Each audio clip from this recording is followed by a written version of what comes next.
تو وہ ایک جاٹ تھا، کسان، دہقان جو ہوتا ہے، دہقان سمجھتے ہیں؟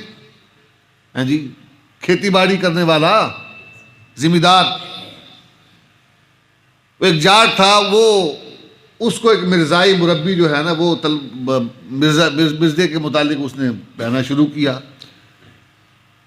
غلام احمد نام ہے، دین کی خدمت کرتا تھا۔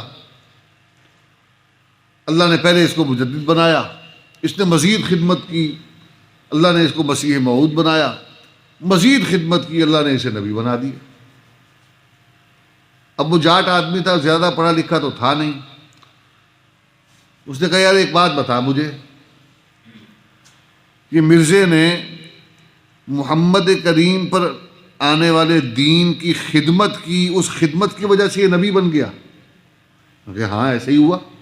میں کہا اچھا یہ بتا، اگر تیری اماں مر جائے، نہ تیرا ابا مر جائے، اور میں تیری اماں کی خدمت کرنا شروع کر دوں،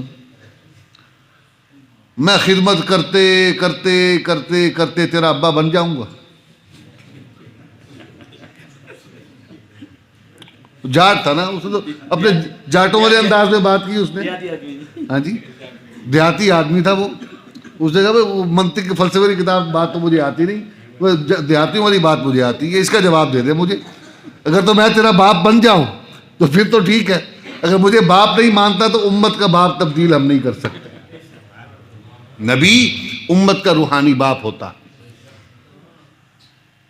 جس کو اللہ نے بنا دیا وہی رکھیں گے، باپ تبدیل نہیں ہوتا۔ بات سمجھ آئی؟ تو اور کچھ نہیں تو کم از کم یہ جاٹ ہی بن جاؤ۔ ہاں، اللہ تعالیٰ ایسا ایمان رکھنے کی ہمیں توفیق عطا فرمائے۔